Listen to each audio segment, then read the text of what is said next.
to other countries. I'd say it's a little unusual, and when it's open to the public, you'll be able to judge for yourself. The Sanibel police chief calling the sudden departure of one of his officers unusual. It happened amidst allegations of sexual harassment at the department. The officer who resigned is not under investigation, but reportedly left because he was upset over how the department handled a harassment complaint from a colleague. 4 in Your Corner's Deborah Souverin pressing for answers and working to get to the bottom of this one. Deborah? Patrick, Amy, I spoke to Police Chief William Tomlinson. He tells me this isn't the first time a sexual harassment allegation has been brought up here at the Sanibel Police Department, but he says this case is unique.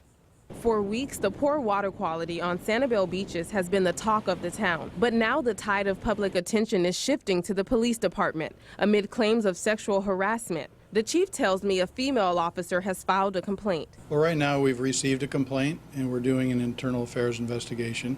Right now we're setting up appointments with all the affected parties to come in and give statements. I asked just how many statements they're getting. Can you speak on how many officers are involved in this? I'd be guessing at this point, so I'm not going to guess. It's several employees that are either witnesses or subject to the investigation.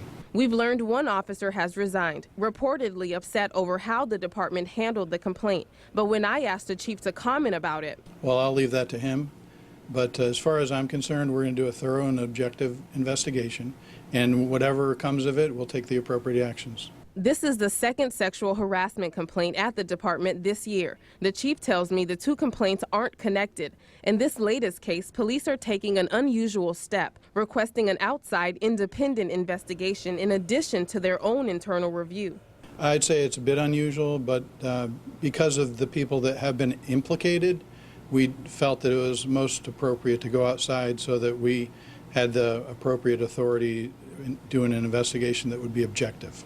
I walked into the city attorney's office to find out who's conducting that independent review. They tell me it's the law firm of Allen Norton & Blue, which specializes in employment disputes.